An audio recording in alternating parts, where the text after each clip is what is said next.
안녕하세요. 백두산 금융연구소의 백두산입니다. 5월 25일 수요일 아침 9시 42분입니다.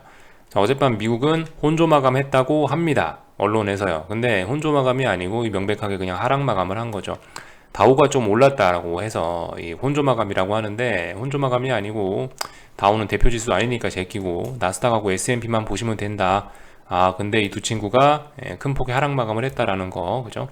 하락 마감했다라고 보시면 되겠고요. 다만 이제 어젯밤 같은 경우는 굉장히 독특한 게 이 낙폭의 차이가 굉장히 큽니다. 나스닥은 2% 넘게 빠졌고 S&P는 1%도 안 되게 빠졌고요. 이게 하락의 재료가 그죠? 하락의 재료가 스냅 실적 우려였기 때문에 그런 것이겠죠. IT 빅테크 친구들의 실적에 관한 우려 이런 것들이 시장을 자극해서 하락한 거기 때문에 나스닥이 훨씬 더 많이 빠졌다라는 거. 그리고 여기 안 그래도 여기 이거 그림 보시면 아시겠죠? 대충 봐도 초록색이 좀 많습니다. 이래서 S&P가 좀 덜 빠졌다 이렇게 보시면 되겠습니다. 어젯밤 같은 경우는 그래서 이 기술적으로 굉장히 중요한 날이긴 했는데 근데 일단은 그죠? 그 중요한 자리였는데 이 낙폭이 두 개가 많이 차이가 납니다. 그죠? S&P는 적게 빠졌고 나스닥은 왕창 빠졌고 이제 오늘부터는 S&P와 나스닥이 어떤 기술적 해석의 그런 해석이 조금씩 이제 달라지는 단계가 왔다라고 봅니다. 무슨 이야기냐? 여기 차트 보면서 이야기를 해드릴게요. 지금까지는 S&P와 나스닥이 그래도 좀 비슷한 위치에서 비슷하게 뭐 이렇게 해석을 할 수 있게 왔다면은 지금까지 그렇게 흘러왔다면 오늘부터는 조금 달라질 수 있다라는 거죠. 무슨 이야기냐? 여기 보시면 S&P입니다. S&P는 어떻게 보실 수가 있을까요? 일단 뭐 요 자리가 어떤 중요한 지지선이겠죠? 요 자리가 여기 이날 시가 5월 12일 날 시가 5월 12일 날 시가를 전 중요한 지지선으로 보고 있습니다. 물론 이제 엄밀히 따지면 여기 저점이 정말 중요한 자리고 뭐 요날 저점을 붕괴시켰었고 이런 점이 있을 수 있지만 근데 이제 현실적으로 이제 여기 있는 이런 전저점 자리를 지지할 거냐 마냐에 대한 싸움은 저는 이미 여기서 결정이 된다라고 봐요. 여기를 붕괴시키면 당연히 이런 자리들도 붕괴된다라고 보고 있고 저는 이 자리가 지켜지면 아래쪽으로 더 이상 갈 수 없다라고 보고 있습니다. 그래서 이 자리가 일단 어떤 이런 전저점 싸움, 표면적으로는 전저점 싸움이라고 하는데 이 자리가 사실상 어떤 진짜 중요한 지지력을 가진 자리라는 거죠. 근데 이렇게 가만히 보시면은 요즘에 시장 변동성이 크기 때문에 이렇게 아래 꼬리들이 많이 달리고 시장이 막 왔다 갔다 난리를 부리는데 그래서 이렇게 보시면 봉의 길이들이 길고 꼬리가 길고 이런 모습들을 보이는데 이런 것들 일단 싹 다 잊으시고 좀 간단하게 일단 보시면 여기 있는 이 선 하나 요거 딱 보시면요. 결과적으로 얘가 지난 몇 거래일 혹은 지난 한 주, 2주 하여튼 뭐 그 지난주부터 해서 이 자리에 대한 싸움을 한 건데 결과적으로 붕괴시켰냐? 어제 중요한 자리였는데 붕괴 안 시켰단 말입니다. 붕괴 안 시켰으니까 S&P 같은 경우는 좀 그래도 숨을 돌렸다라고 이야기할 수 있을 것 같아요. 물론 뭐 엄밀히 따지면 저점이 낮아지고 아직까지 뭐 엄청난 이야기를 할 수는 없는 자리이긴 한데 잘 안 빠지네. S&P는 좀 하방 경직성이 좀 강해지네. 라고 이야기를 할 수 있을 겁니다. 어젯밤 이런 모습으로 인해서요. 어젯밤에 낙폭을 회복을 못 해갖고 이 라인 밑에서 마감이 됐었다면 이런 이야기를 하지 않았을 텐데 이 자리를 회복했으니까 S&P는 안 빠지려고 한다. 이런 이야기를 좀 드릴 수가 있을 것 같아요. 반면에 나스닥은 어떤 그림입니까? 똑같은 자리로 생각을 하시면 되겠죠. 제가 말씀드린 자리는 요 자리입니다. 요 자리. 같은 날의 시가죠. 같은 날의 시가 5월 12일 날 시가가 어떤 전저점 지지력을 테스트하는 데에서 가장 중요한 자리가 여기라고 보고 있는 거죠. 똑같은 자리인데 나스닥 같은 경우는 물론 아래 꼬리 길게 달리면서 회복을 하긴 했지만 근데 이제 이 라인을 지금 이제 살짝이나마 종가로 붕괴시키고 있다는 거. 지금까지 이 자리를 이날의 시가를 종가상으로 붕괴시킨 적이 한 번도 없었잖아요. 근데 어젯밤에는 물론 턱걸이긴 합니다만은 붕괴를 시켰다라는 거에서 굉장한 의미가 있다라고 생각을 합니다.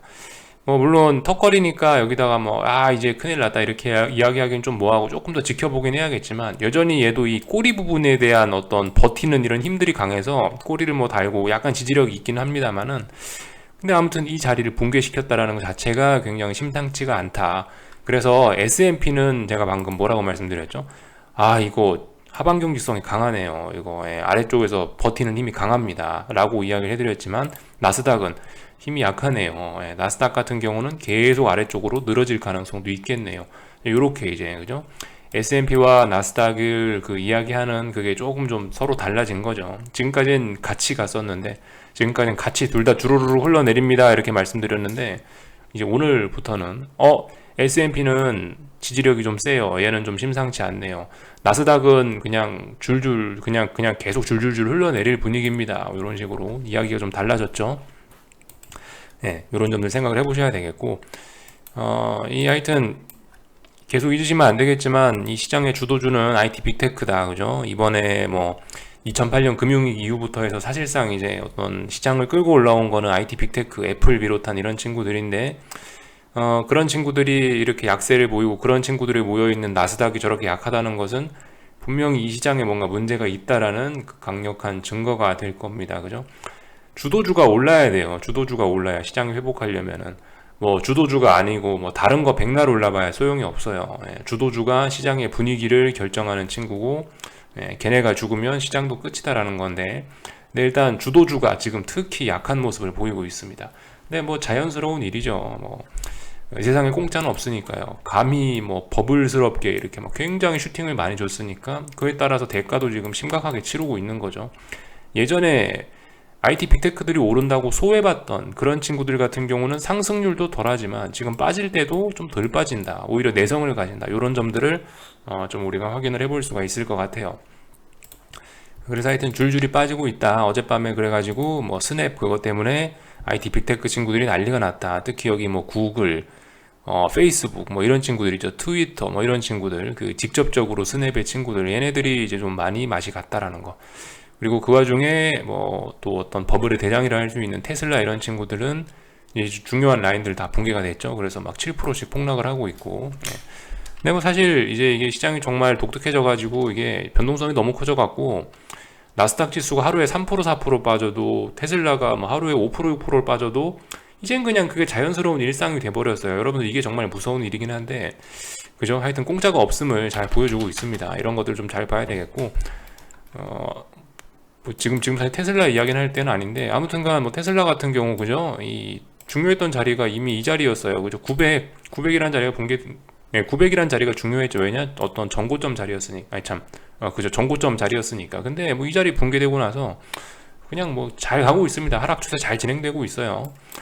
이것도 약간 좀 비트코인하고 좀 차트가 비스무리하다는 생각도 좀 들긴 드는데, 대략적으로 말씀드리자면 여기 어딘가가 지금 뭔가 또 지지선이 보이죠? 네.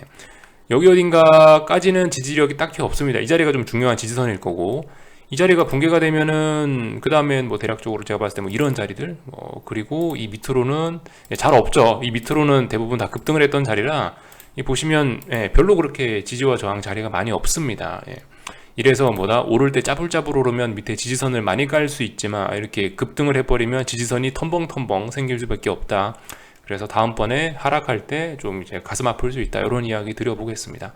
아무튼 이렇게 잘들 죽고 있다. 이게 그 지금까지 어떤 버블 대장이었던 이런 친구들이 심심치 않게 이렇게 좀 심상치 않게 꺾이고 있고, 심지어 비트코인 같은 건 3만을 계속 하회하고 있는 이런 모습들을 보이고 있으니까 뭐 분위기가 심상치 않다는 거는 우리가 빨리빨리 느껴야 되겠죠. 그리고 참 그 나스닥 이야기를 참 조금만 아까 전에 그러니까 아까 전에 테슬라 이야기 할 때가 아니었는데, 사실 그 순서상 나스닥을 먼저 봤어야 되는데, 하여튼 나스닥 같은 경우는 지금 여러분들 보시면 좀 깝깝하죠. 이게 뭐 급락할 것 같은데 계속 아래 꼬리 달리고 있고 심상치 않다, 그렇게 보실 수가 있는데, 지금 이게 매물대에 걸려 있어서 그래요. 뭐 물론 그 제가 말씀드린 이미 뭐 12,000 몇백 뭐 이런 자리들을 다 붕괴를 시켰기 때문에 이미 이제 무게중심은 아래쪽으로 왕창 쏠린 건데요. 그리고 지금 답답하게 시장이 이렇게 움직이는 이유가 뭐냐, 이 자리가 있어서, 이 자리가 지금 대략적으로 줄을 대충 끄는 건데, 현물지수 기준으로 한 11,000? 11,000부터 해가지고 12,200 뭐 이 정도까지 해서, 이렇게 그때 박스권이었잖아요. 여기 이 구간이요. 그러니까 박스권에서 여기서 몇 달 동안 놀았기 때문에 2020년 8월부터 해서 2020년 11월 말까지 했으니까 거의 한 3에서 4개월 정도를 여기서 놀았기 때문에, 이 부분은 그래도 좀 어느 정도 좀 지지력이 그래도 조금 있다, 뭐 그런 점을 좀 생각하시면 되겠습니다. 이 부분 박스권이었기 때문에 이 박스권 구간에서는 아마 좀 답답한 흐름을 좀 보일 것 같고, 똑같은 구간에서는 일단 뭐 그 다음번 어쨌든 일단 아래쪽으로 가고 있으니까, 뭐 어떤 큰 그림에서 뭐 일봉 단위로 이런 거 말고 큰 그림에서 보면은 대략적으로 이제 이 자리가 왕창 훼손됐기 때문에 일단 이 자리까지는 일단 큰 상황에서 목표치를 열어놓는 게 합리적일 수 있겠다, 그죠? 큰 그림에서 이렇게 큰 그림에서 보면 이 정도까지 목표치를 열어놓는 게 적당하겠다라는 거.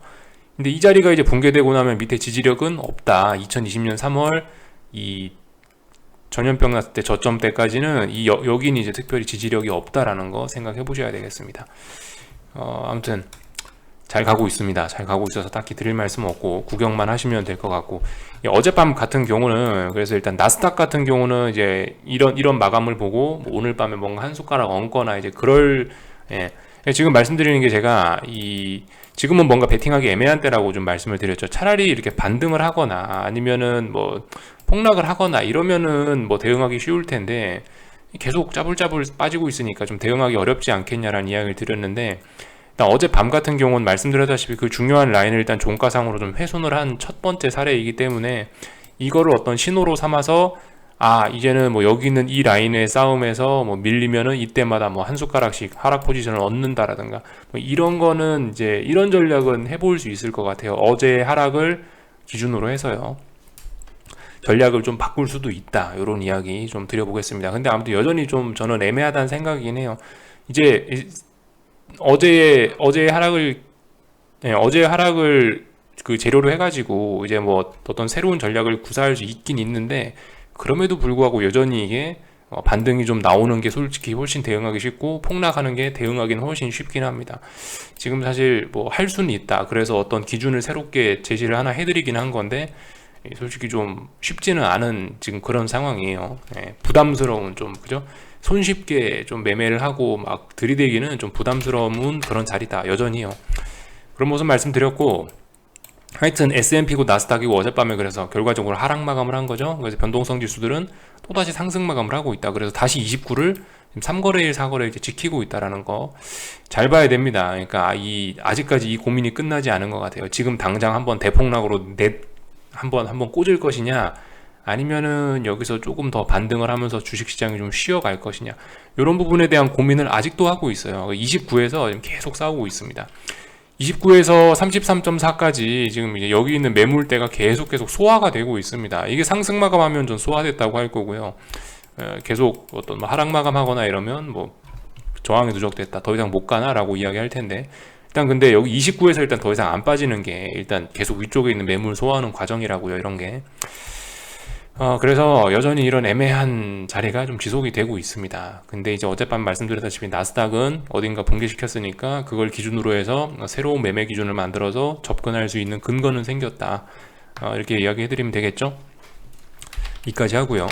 금리 같은 경우는 어젯밤에 떨어져가지고 이제 딱 중요한 어떤 직전 저점 자리까지 내려왔습니다. 직전 저점 자리 여기죠. 직전 저점 자리 딱 일단 터치했고 중요한 자리에서 중요한 지지력 싸움을 펼칠 예정입니다. 이런 부분들 지켜보시면 되겠고, 아무튼 여전히 조정 중이다. 달러 인덱스 같은 경우도 어젯밤에 또 계속적으로 하락을 이어갔다라는 거. 그래서 하여튼 조정이 길어지고 있다. 일단 이렇게 보고 있습니다. 사실 근데 자연스럽죠. 여러분들 지금 5월 말쯤 이제 다 돼가는데 가만 생각해 보시면 이런 게 당연히 자연스럽다고요. 제가 이게 5월 초부터 해서 계속 말씀드리는 부분이 4월 달에 너무 심했다. 이거 월봉입니다. 4월 달에 금리와 달러의 상승이 너무 심했어요. 그래서 저는 계속 더 갈 것이라고 일단 생각은 하는데, 왜냐, 긴축이 안 끝났다. 뭐 이런 점들이 있어갖고 일단 계속 전 더 올라갈 것 같긴 한데요. 근데 더 올라간다 하더라도 쉬었다 가야 된다라는 이야기를 드렸죠. 그래서 지금 현재 쉬고 있는 모습인데, 확실히 이 4월 달에 상승이 좀 비이성적인 측면이 좀 강해서 워낙 이례적이었기 때문에 거기에 대한 이런 조정 과정도 상당히 이례적으로 좀 강하고 어떤 진짜 중요한 지지선들을 깨는 이런 모습들도 좀 나타나는 것 같다라는 거. 그렇다라고 해서 이게 뭐 큰 그림에서 뭐 급한 불이 꺼졌냐, 달러 강세의 불씨가 꺼졌냐, 이것도 아니고 아무튼 뭐 잘 가고는 있습니다. 뭐 이 정도 했다고 해서 뭐 하락 추세 꺾인 거 아니고, 뭐 이런 모습 나온다 해서 상승 추세 꺾인 거 아니고 아직까지는 일단 조정이죠. 잘 가고 있다라고 보시면 될 것 같고, 뭐 월봉인데 5일선도 안 깨졌잖아요, 그죠? 5일선도 안 깨진 겁니다. 이런 거 아마 5일선이 여기 정도 있겠죠. 이런 모습들 나타나고 있다라는 거 볼 수가 있겠고, 안 그래도 달러 인덱스 관해서 어젯밤에 안 그래도 어떤 분이 이제 글을 남겨주셔갖고 저도 좀 그런 생각을 하긴 했는데, 이게 솔직히 달러 인덱스가 이렇게 올라가면 솔직히 미국 주식시장에도 좀 부담이긴 합니다. 그래서 미국 정부가 어떻게 이에 대해 생각을 할까, 달러 강세에 대해 미국 정부 혹은 뭐 연준에 대한 생각은 어떨까, 이런 게 좀 약간 궁금하긴 했는데, 지금 인플레가 화두죠. 인플레 때문에 바이든 지지율도 떨어지는 상황이고 파월 의장도 좀 발등에 불 떨어졌고 이런 상황이라서, 이래저래 달러 강세를 미국 정부나 연준이 용인하고 있겠구나라는 생각이 좀 들긴 들더라고요. 일단 뭐 어젯밤에 조금 생각을 해봤는데, 연준이 인정한 달러 강세다, 일단 이렇게 생각해도 괜찮지 않을까 싶습니다. 연준과 미국 정부가 달러 강세를 인정하고 있으니까 뭐 계속 갈 수도 있겠네, 그들의 이익에 부합하니까 더 지속될 수 있을 거야, 일단 뭐 이렇게 판단을 하고 있습니다. 뭐 그리고 요즘에 달러 패권에 도전하는 이상한 친구들이 많잖아요. 뭐 예를 들면 우리 서해 옆쪽에 있는 중국, 그죠? 중국도 달러 패권에 열심히 도전하고 있는 친구들이고, 뭐 상대는 안 되지만 러시아도 뭐 계속, 그죠? 또 그리고 뭐 비트코인 이런 거, 이런 애들이 자꾸 달러의 위상에 도전을 하고 있는데, 이럴 때 달러의 진짜 파워를 한번 보여줄 때가 되긴 한 거죠. 그러니까 이래저래 달러 강세가 좀 계속 탄력을 받을 것 같다. 그런데 4월 달엔 어쨌든 너무 급하게 움직였으니까 쉬어갈 필요는 있는 것 같다라는 생각이 듭니다. 그래서 개인적으로 이렇게 좀 생각을 좀 정리를 해봤고, 이 관련해서 사실 이게 어젯밤인가 이틀 전 밤인가 이게 사실 나온 뉴스인데, 이게 그렇게 싱싱한 뉴스는 아니죠. 근데 아무튼 요즘 이것도 생각을 해보셔야 되는 게, 유로존에서도 자꾸 긴축한다라는 이야기가 나오고 있거든요. 그러니까 이런 부분 좀 잘 보셔야 된다. 유로존이 긴축을 하면 어떻게 되냐? 달러가 약세가 나온다. 사실 그래서 지금 달러가 약한지도 몰라요. 핑계가 딱 좋거든요. 이게 월봉인데 이번 달 들어서 달러가 좀 많이 빠졌잖아요. 그러니까 이번 달쯤부터 해가지고 신기하게도 유로존에서 계속 이런 이야기를 하더라고요. 뭐 금리 인상, 우리 유로존도 빅스텝을 해야 된다 이러면서 그런 이야기를 하는 사람이 처음으로 나타나기도 했고, 뭐 7월 금리 인상 가능하다, 뭐 9월 달부터는 뭐를 한다, 그죠? 이런 이야기들이 나오고 있다는 거예요. 그렇기 때문에 뭐 하여튼 이렇다라는 거. 그래서 유로존의 긴축적인 거, 유로존이 드디어 정말 오래간만에 어떤 통화 정책에 지금 변화를 주는 겁니다. 너무나 오래간만에요. 이런 부분이 줄 변화도 좀 생각을 해봐야 되겠다라는 거. 보이시죠? 8년간 이어온 마이너스 금리 실험의 종료를 시사했다 등등. 이런 거 생각해보면 이게 얼마나 이게 오래간만에 나타나는 정책 변화인지 잘 생각을 해봐야 될 거예요. 근데 뭐 가만 생각해보면 이거죠. 원래 유로존이 긴축을 한다라고 하면 달러는 조금 약세가 될 수 있어요. 그러면 달러가 약세가 되면 상대적으로 신흥국 주식시장이나 이런 데로는 자금 유입이 좀 될 수 있다라고 보는 게 상식적인 이야기이긴 한데, 근데 이제 사실 잘 생각을 해봐야 될 게, 미국의 긴축 속도가 장난이 아니라, 그러니까 미국이 지금 100km로 긴축을 가려고 하고 있으면 유로존 같은 경우는 경제가 부실해가지고, 제가 봤을 때 아마 미국의 한 반 정도나 혹은 뭐 3분의 1 정도라고 보는 게 맞지 않을까 싶은데, 뭐 예를 들면은 유로존은 한 30km 정도로 지금 긴축을 시도하는 거죠. 지금 제가 봤을 때는 아마 이 정도에 해당하지 않을까 싶어요. 그래서 본격적으로 유로존이 긴축을 해갖고 달러 강세를 죽여버리려면, 미국이 100km로 가면 최소한 뭐 120km 혹은 뭐 150km로는 긴축을 가줘야 이제 사실 이제 제가 이야기하는 어떤 신흥국 강세, 그러니까 다시 뭐 달러 약세로 인한 신흥국으로 자금 쏠림 이런 게 촉발될 수 있을 것 같다. 근데 이게 가능하겠습니까? 이게 근데 지금 유로존 그죠? 상황이 녹록치가 않은데 금리 몇 번만 올리면 아마 약한 나라들은 뭐 또 무슨 재정 위기니 이러면서 또 쓰러질 수도 있을 것 같은데, 유로존도 이런 점들 좀 생각을 해봐야 되겠죠. 지금 하여튼 세상 일이 좀 녹록치가 않아요. 이래저래 지난번에 돈 잔치를 너무 세게 해가지고 후유증을 아주 강하게 받고 있는 이런 상황입니다. 그리고 이 유로존 같은 경우도 가만 생각해 봐야 될 게, 어쩌면 얘네도 너무 타이밍이 늦었을 수 있다. 이게 제가 지난번부터 말씀을 드린 게, 이게 올바른 타이밍에 적당하게 한 긴축은 주식시장의 큰 호재인데, 이번에 타이밍 놓치니까 이게 금리 인상이 악재가 돼서 시장에 작용을 하지 않냐라는 이야기를 드렸거든요. 유로존 지금 긴축하는 건 이거는 지금 적당한 타이밍일까요? 얘네도 많이 늦었죠. 얘네도 뭐 CPI가 뭐 6% 7% 된다고 하는데, 이게 이미 타이밍이 이것도 물 말아 먹은 겁니다. 그러니까 그죠? 깝깝한 거예요. 그러니까 이게 아마 호재로 작용되기는 좀 어려울 것 같다 생각을 할 수 있을 것 같고, 어제 안 그래도 저기 뭐 헤지펀드 매니저 어떤 사람이 나와가지고 이런 이야기를 했대요. 현재 맹렬한 인플레이션을 막을 유일한 방법은 공격적인 통화 정책이거나 혹은 경제의 붕괴다라고 주장을 했다라고 하죠. 예. 그러니까 요게 지금 딱 정확한 뷰인 것 같아요. 요게 잡을 수 없다. 예. 이거 인플레이션 잡으려면 겁나게 긴축해야 되는데 겁나게 긴축하면은 경제가 이제 박살 나거나 뭐 그렇게 될 수밖에 없을 것 같고, 아니면 그냥 이제 인플레이션 못 잡고 그냥 인플레이션을 계속 시들 하다가 이제 살 빠지고 뭐 당뇨같이 그렇게 앓다가 그냥 가는 거죠. 뭐 예, 그렇게 뭐 시장이 박살 나거나 이렇게 박살 나거나 저렇게 박살 나거나 하여튼 연준이든 뭐든 지금 어떤 이런 상황에 대해서 대처할 만한 카드가 없다는 거, 그죠? 예, 이런 것들이 문제로 작용을 하고 있다. 이 정도 이야기를 좀 해봤습니다. 그래서 뭐 잡다한 이야기를 좀 많이 했는데, 한국 증시는 여러분들 오늘 또 어딘가를 또 잘 봐야 되겠죠? 갭상승 출발을 하긴 했네요. 왜 그런지 모르겠지만 하여튼 갭상승 출발했다. 아마 이게 요즘 한국 증시가 강하고, 그러니까 요즘 유럽, 아시아 증시가 미국보다 좀 강한 게 아무래도 저기 방금 말씀드린 유로존의 긴축 이런 것 때문에, 달러 약세 때문에 그런 게 아닌가 싶은데, 아무튼 요즘에 좀 강하긴 강하죠. 그래도 좀 강합니다. 지금 보셔야 될 자리는 그거예요. 343.1이라는 자리가 어떤 지지선이었죠. 이 자리도 붕괴되면은 이게 사실, 그러니까 지금 워낙 박스권이라 사실 이렇게 일일이 워낙 지지선과 저항이 많습니다. 이 워낙 짜잘짜잘하게 몇 포인트 단위로 있어가지고 솔직히 굉장히 좀 대응하기 짜증날 수 있는데 어쩔 수 없어요. 현실적으로 이야기를 해드리자면, 어제 중요한 라인 붕괴시켰고, 그러면은 343까지는 어떤 딱히 지지력이 없거든요. 그래서 343 부근까지 방금 전에 내려왔었고, 또 여기서 또 아래 꼬리 달고 또 올라가는 모습 보이고 있네요. 답답한 구간입니다. 지금 뭐 아직 어떻게 될지 모르는 거고 힘싸움 중인 거죠. 다만 이제 347.8을 어제 붕괴를 했기 때문에 일단은 좀 분위기는 안 좋다라고 볼 수가 있겠고, 343 붕괴는 아직까지 좀 이른가 싶네요. 그죠? 하여튼 뭐 이러고 있네요. 그러니까 답답하다. 340 붕괴되면은 이제 그럼 또 어떤 뭐 새로운 세상으로 가는 건데 아직 그것도 아니고, 그렇다고 위쪽으로 뭐 확 가는 것도 아니고, 그죠? 애매합니다. 뭐 시간만 죽이고 앉아 있을 수밖에요. 그죠?